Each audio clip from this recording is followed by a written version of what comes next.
ஜூம்லாவை பயன்படுத்தி இணையதளங்களை வடிவமைக்க முன்னர் எமது கணினியில நாங்கள் ஜூம்லாவை நிறுவ வேண்டும். இப்பொழுது நாங்கள் எவ்வாறு கணினியிலே ஜூம்லாவை நிறுவுவது என்பது பற்றி பார்ப்போம். ஜூம்லாவானது இயங்குவதற்கு இயங்குதள மென்பொருட்களுக்கு மேலதிகமாக அப்பாச்சி, IIS போன்ற இணைய சேவையகமும், MySQL போன்ற தரவுத்தள சேவையகமும், PHP போன்ற ஸ்கிரிப்டிங் லாங்குவேஜும் தேவைப்படுகின்றது. முதலிலே இவற்றை நாங்கள் எமது கணினியிலே நிறுவிய பின்னர்தான் ஜூம்லாவை நிறுவ வேண்டும். இம்மென்பொருட்களை தனித்தனியே நிறுவுவதிலும் பார்க்க இவை அனைத்தும் ஒருங்கிணைக்கப்பட்டு ஒரு மென்பொருள் தொகுதியாக தற்போது வெளியாகுகின்றது. அம்மென்பொருட் தொகுதிகளிலே WAM, LAMP, XAMPP போன்றவற்றினை குறிப்பிடலாம். நாங்கள் அவற்றுள் ஒன்றான WAM சர்வரினை எமது கணினியிலே நிறுவுவது பற்றி முதலிலே பார்ப்போம்.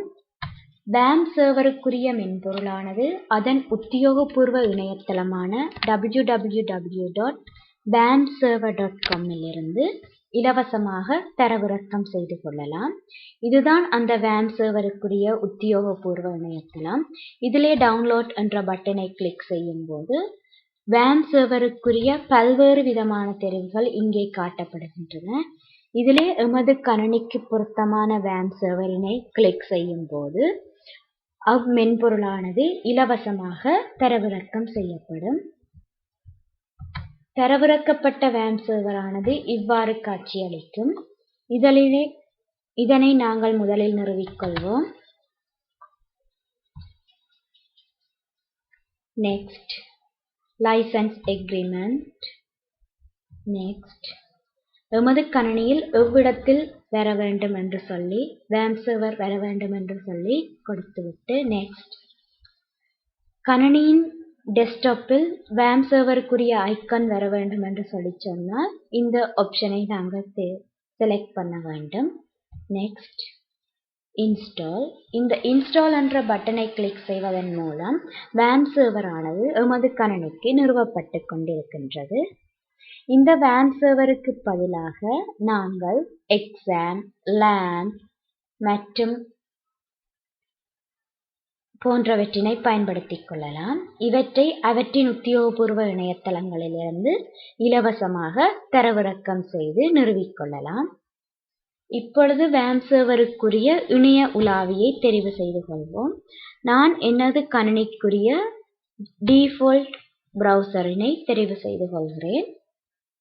அடுத்ததாக இது லோக்கல் ஹோஸ்ட் என்று விட்டு இப்பொழுது ஃபினிஷ்ட் என்ற பட்டனை கிளிக் செய்வதன் மூலம் எமது WAM சர்வருக்குரிய நிறுவலை பூர்த்தி செய்து கொள்வோம்.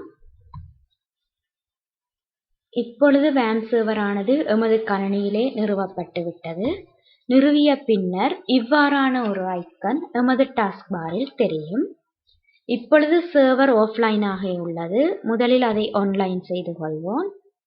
அடுத்ததாக WAM சர்வர் சரியாக எமது கணினியில் இருக்கின்றதா என்பதை சரிபார்த்துக் கொள்வதற்கு இந்த லோக்கல் ஹோஸ்டினை ஓபன் செய்யும் போது இவ்வாறான ஒரு பக்கம் காட்சியளிக்க வேண்டும்.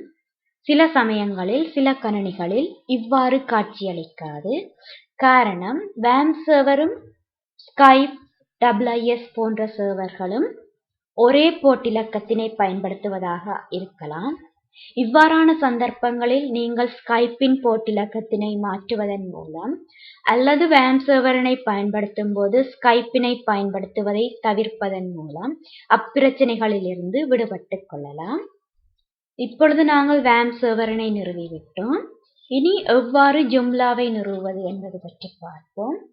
ஜூம்லாவிற்கான பிரதான விநியோக கோப்பை அதன் உத்தியோகபூர்வ இணையதளமான www.joomla.org இலிருந்து இலவசமாக தரவிறக்கம் செய்து கொள்ளலாம். இதுதான் ஜூம்லாவிற்குரிய உத்தியோகபூர்வ இணையதளம். இதிலே டவுன்லோட் என்ற பட்டனை கிளிக் செய்யும் போது ஜூம்லாவிற்குரிய வெவ்வேறு பதிப்புகள் காணப்படுகின்றன. இதிலே இறுதி பதிப்பினை தெரிவு செய்து கிளிக் செய்யும் போது அப்பதிப்பானது எமது கணினிக்கு தரவிறக்கம் செய்யப்படும். தரவிறக்கப்பட்ட பதிப்பானது ஒரு சுருக்கு கோப்பாக காணப்படும். முதலிலே அதன் சுருக்கை அவிழ்க்க வேண்டும். அதற்கு நாங்கள் WinRAR மற்றும் வின்சிப் போன்ற மென்பொருட்களை பயன்படுத்திக் கொள்ளலாம்.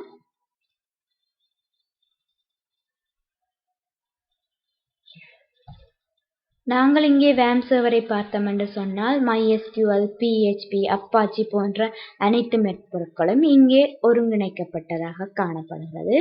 அதன் ரூட் டைரக்டரியாக இதனை சொல்வோம்.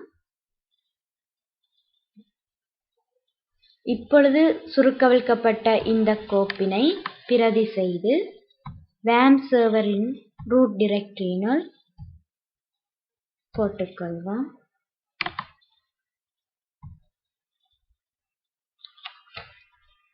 நாங்கள் இங்கே ஜூம்லாவை நிறுவும் போது கவனிக்க வேண்டிய விடயங்களில் ஒன்று, ஒவ்வொரு இணையதளத்திற்கும் ஒவ்வொரு ஜூம்லா வீதம் தனித்தனியே நிறுவிக்கொள்ள வேண்டும்.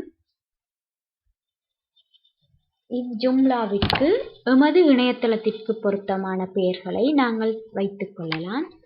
இதிலே நான் MySQL என்று வைத்துக் கொள்கிறேன். இனி லோக்கல் ஹோஸ்டினை ஓபன் செய்து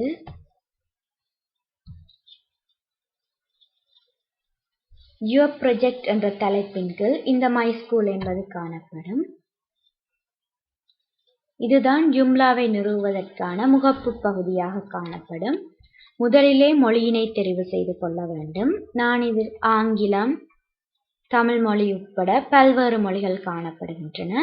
நான் இதிலே ஆங்கிலத்தினை தெரிவு செய்து கொள்கிறேன். நெக்ஸ்ட். ஜூம்லாவிற்குரிய அனைத்து மென்பொருட்களும் காணப்படுகின்றனவா என்பதை செக் செய்யும் ஒரு பகுதியாக காணப்படுகிறது. அடுத்ததாக நெக்ஸ்ட். இது வழமையான அனைத்து மென்பொருட்களிலும் உள்ளது போன்ற ஒரு லைசன்ஸ் எக்ரிமெண்ட். நெக்ஸ்ட். இப்பகுதியில் தான் நாங்கள் எமது இணையதளத்திற்குரிய தரவுத்தளத்தினை கட்டமைத்துக் கொள்ளும் பகுதி. இதில் டேட்டாபேஸ் டைப்பாக நாங்கள் MySQL தெரிவு செய்து கொள்வோம்.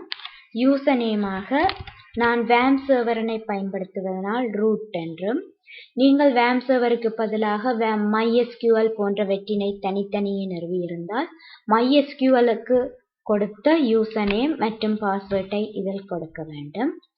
டேட்டாபேஸ் நேமாக எமது இணையதளத்திற்குரிய தரவுகளை சேமிக்கும் தரவுத்தளத்திற்குரிய நேமாக கொடுப்போம்.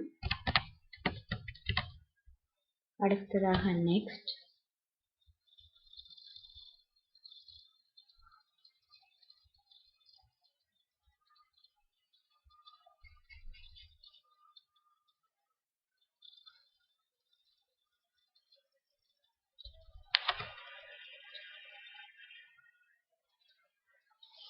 இது FTP configuration. இது எங்களுக்கு தேவையற்றது. அடுத்ததாக எமது இணையதளத்திற்குரிய பெயர். இதிலே நான் அடுத்ததாக எமது இணையதளத்திற்குரிய நிர்வாக பகுதியிலே நிர்வாகிக்குரிய மின்னஞ்சல் முகவரி,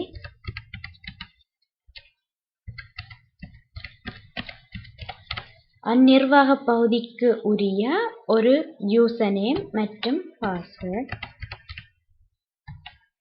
இந்த யூசர் நேம் மற்றும் பாஸ்வேர்டை கொண்டுதான் நாங்கள் நிர்வாக பகுதியினூடாக எமது இணையதளத்தினை வடிவமைத்துக் கொள்வோம். இந்த இன்ஸ்டால் ஷாம்பிள் டேட்டா என்ற பட்டனை கிளிக் செய்தால் ஜூம்லாவுடன் சேர்ந்து சில மாதிரி இணையதளங்கள் வெளிவரும். அவையும் எமது இணையதளத்தில் நிறுவப்படும்.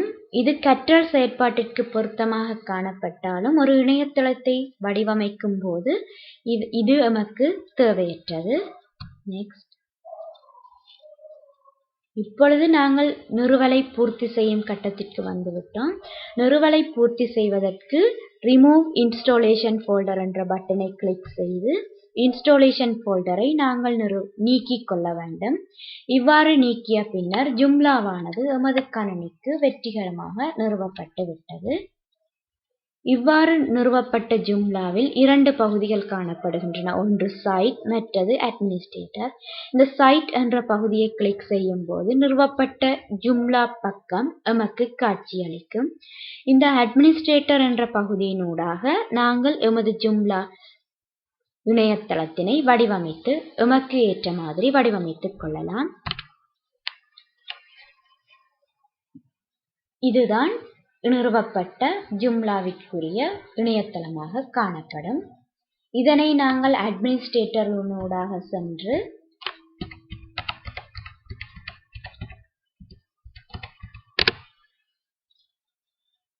நமக்கு ஏற்ற மாதிரி வடிவமைத்துக் கொள்ளலாம்.